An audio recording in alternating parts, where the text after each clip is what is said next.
Hello everyone and welcome to the A.S.S. Trilogy retrospective. For those who don't know, the A.S.S. Trilogy is Abyss of Darkness, Sakupen Circles, and Slaughterhouse, which, similar to the RGB trilogy, each one of these levels is a former top 1. And when all three of these levels were released, for a long time it spelled out the word, have we gotten past the 15-second mark? Yeah, probably. The word ass. So yeah, it's called the A.S.S. Trilogy for a reason. And also because large swaths of the community do think all three of these levels are indeed ass, so it kind of just worked out like that. So with Acheron being the reigning top 1 for quite some time, I think it's time to look back at Slaughterhouse, Sakupen Circles, and Abyss of Darkness, the effects they had on the community, both as a group and individually, long after events around these levels have kind of simmered down a bit. Well, I mean, SpaceK got exposed for hacking, and so Doggy turned out to be the verifier for Slaughterhouse, which we'll talk about more. But other than that, things have been pretty quiet. I'm gonna go in order of the verification of each of these three levels instead of the order that they were in, the A.S.S. trilogy fashion, because I'll also talk about how the community responded, and it'd be kind of weird to talk about it out of order. Also, if you liked today's video, please feel free to like and subscribe. Helps out the channel a ton, and you'll see more of the content. Anyways, without further ado, let's get into it. Okay, so let's go over the history first. Slaughterhouse was originally meant to be verified by Doggy, but eventually he stopped making progress on it, and SpaceK picked it up. And after not reacting because he was gonna cough so much, and using a macro to lie to millions of children, the level was rated along with Firework and Arcturus. This was kind of a big deal because all three of these were considered to be potential top 1s, and it was kind of a big deal since they were all rated on the same day. People would kind of root whether they wanted Firework or Slaughterhouse to be top 1, just kind of for fun. No one rooted for Arcturus because Arcturus sucks. Yeah. And eventually, Slaughterhouse was crowned as a top 1, technically 18 seconds after Firework was placed on the list, so on a technicality, Firework was indeed the top 1 for 18 seconds. However, it should have been a lot longer considering that the real verifier, Doggy, did it later in December, and this was all happening in late October, early November. So really, Firework was kind of robbed. I mean, technically not because it was there for 18 seconds, but who cares, In terms of Slaughterhouse itself, in terms of gameplay and deco, I mean, obviously I've talked about this level before, but I don't like the deco in the first half as much. The level's a lot better River's part onwards, and then there's the skull that's more towards the beginning, which is also pretty interesting. But other than that, it just is kind of bland. And also, the gameplay is pretty atrocious for all three of these levels. However, Slaughterhouse's gameplay is the most fun to watch, in my opinion. While I was personally on Team Firework, I think Slaughterhouse works pretty well as a top 1, considering it has a very interesting song choice that goes really well with the intensity of the level, and it makes for this really intimidating atmosphere, which is kind of the main reason why a lot of people who do like this level will explain why they like this level. And I absolutely agree. If I had the skill set to go for anything in the top 5, I'd probably go for Slaughterhouse. I mean, I would consider it to be the best out of this trilogy, but it doesn't really have any competition. In my opinion, it's okay as a level, but it is a pretty solid top 1. If we're gonna have a ridiculously edgy hell top 1, at least have it be decent, That's kind of what we got with Slaughterhouse. Also, I have no idea why a slowed down version of a Vince Staples song was put in the pre-drop, but, I mean, it works, so who am I to question it, I guess. So yeah, overall I think it had a more positive effect on the community because it very much pushed the game forward. However, I wouldn't credit SpaceK with that, I would credit Doggy with that. Because SpaceK is a hacker and there's still some weird children out there who support him. Okay, so Slaughterhouse is okay. It's a decent top 1, it's not great as a level, whatever. But it's probably my favorite out of the three, considering that the next level that we have is...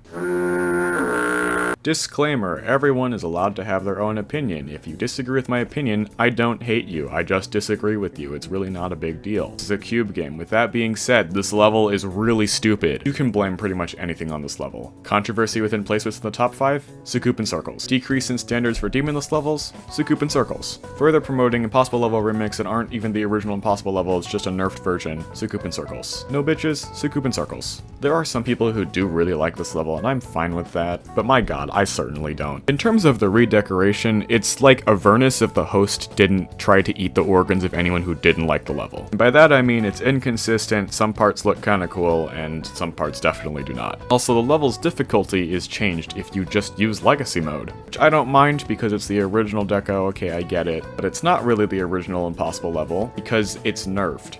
It's literally nerfed. To be fair, the original Impossible Level was never meant to be played. The pre-drop is pretty easy, and then the actual wave section is definitely the hardest part. However, Sakupen Circles nerfs its most infamous part, which is the spam. which I somewhat understand, like, oh yeah, it's like barely even humanly possible, so then what are you doing trying to make a remake of it? If the purpose of the level is to show how far we've come, like, oh hey look, it's this old impossible level that we used to think is impossible, but now we verified it, then verify the actual impossible level! You can buff the pre-drop to balance it and make it ever so slightly less ridiculous to play, but if the skill of top players isn't currently good enough to beat the full spam, why are we trying to verify it currently? By the way, this isn't a direct attack against the host, or the verifier, or anything. I just think the concept of having an impossible level remake that isn't actually the actual impossible level that you're trying to remake is kinda stupid. I am willing to recognize my argument here is pretty subjective, so if you think that it's like close enough or whatever, or like, hey, but it would be humanly impossible to do the full spam, that's fine, like that's valid, but I still don't think that this level is that interesting because it's not actually the original impossible level. It'd be much more interesting if the full spam was in it, because that would truly be the old impossible level finally verified. But yeah, enough big baby rage mad. Let's talk about the effects on the community. So Slaughterhouse got a lot of backlash for being held top 1 number 536, however, it did actually garner some support because of its intense atmosphere and just in general. Sakupen Circles kind of did the same thing, but just less effectively. There weren't as many people who really liked the level. The thing with Sakupen Circles and Abyss of Darkness is that there is a huge amount of hype around it being placed at number 1 because a new top 1 is always exciting, and then after a week or two of it being top 1, everyone hates it. I'm not above this either. If you look at my very early Abyss of Darkness videos, they're kind of supporting it for not being health-themed, and then later I'm like, oh yeah, this level sucks. Everyone stopped seeing the level with rose-tinted glasses and started to really not like it as much anymore. There's a quote that's been floating around Twitter recently, and it's the only good thing to come out of GD Twitter in the past 5 years. If I remember correctly, it's the demon list used to be made for levels, but now levels are made for the demon list, which I think kind of sums up the idea that I have that pretty much this is just becoming a thing where people will make top 1s in order to get some attention and fame and money and whatever, which I think is what the case was with Sakupen Circles. That being said, Cursed and Diamond do seem to actually have a passion for the level, and I do very much respect that. But yeah, overall, I don't like the level at all, and I don't think it was a good top 1. It's also been pretty widely accepted that Slaughterhouse is more difficult than Sakupen Circles, whereas Abyss of Darkness is a bit more contested. So yeah, there's also that element to it. Speaking of Abyss of Darkness,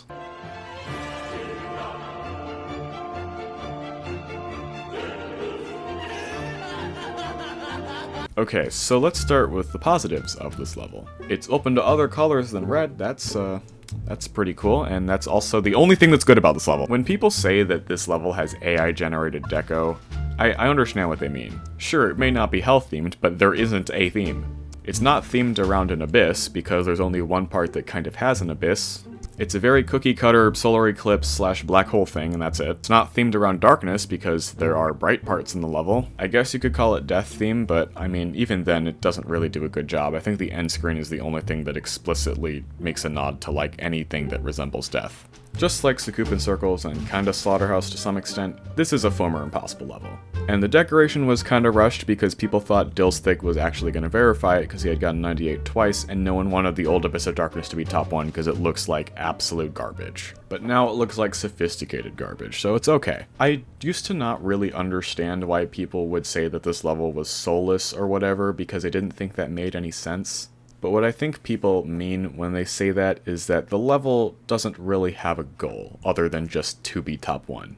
Like, as much as I have mixed opinions on Slaughterhouse and I don't like Sakupen Circles, both of them had a goal, at least. Slaughterhouse was kinda supposed to be impossible, but also was meant to sort of rebirth Slaughterhouse into something Ice Cave could actually be proud of. And to be fair, well, it probably failed at that since Grief exists now. I think it's still at least something. And you could say Sakupen Circles is verifying a really old famous impossible level, even though it's kind of nerfed. The point I'm making is, at least they tried. AOD is just meant to be top 1. There's like no other goal that it has. It's not very old, and it wasn't really that well known before Dillstick got progress on it. But yeah, this level was top 1 for quite some time. I will say that the actual decoration in this level is less so bad in its quality as much as it's just bad in the level's context. What I mean by that is if you take some of the block designs that are in this level and then, I don't know, you use them in a 7-star or something, and just an unrelated level that was made more so for fun and less so for clout and just to reign over the demons list, it would have been received a lot better because, hey, okay, it's kind of a cool block design, but it doesn't really try to accomplish anything. Standards are different for top levels. This community really likes to have levels that are coherent and sort of demonstrate how we can really make something good. just as a community, some of the most famous levels are top 1s, so it would be good for those famous levels to be a good representation of what the community can accomplish. Just like how the gameplay is an accomplishment in terms of playing skill, the decoration is an accomplishment in decoration skill.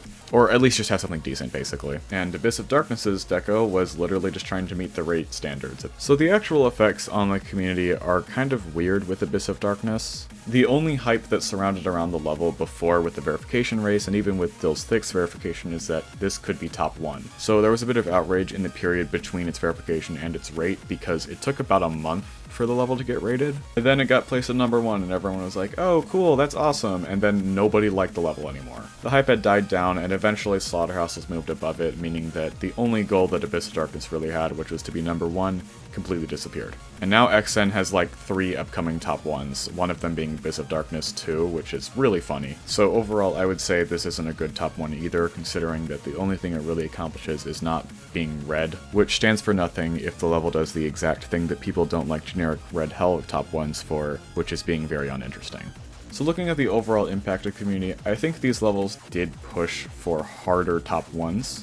They pushed the limits of what we thought was possible in terms of difficulty, but overall people won't really remember these levels too fondly. I think history will look back kinder on Slaughterhouse with time, as the Slaughterhouse trend has died down with all of the Slaughterhouse remakes, and it was technically a hack top 1, which automatically makes it ever so slightly more interesting. But yeah, I do think all 3 of these levels could have been significantly better. But hey, at least they spell out the word ass. So yeah, that's it for today's video. Thank you all so much for watching. If you did like the video, please remember to like, subscribe, helps out the channel, yada yada, you get it. I'm gonna state this again just because the levels are all kind of divisive. Don't send hate to anyone who's involved with any of these levels. It's ridiculous. All 3 of these levels were released like over a year ago. And on top of that, if any of you like any of these 3 levels for even no reason, that's fine. Like, I don't care. I'm just explaining why I don't like them in retrospect. Let me know if you guys want more of these types of videos that are more like retrospective. I can make them less opinionated and more just like a summation of history if you would like. I don't know, it's an idea I've been playing around with a bit more. But yeah, sorry for the lack of uploads in the past few weeks. I've just been kind of busy and a little demotivated. But there should be a lot more uploads this summer, so yeah. Anyways, thanks for watching, and I'll see you all in the next one. Bye!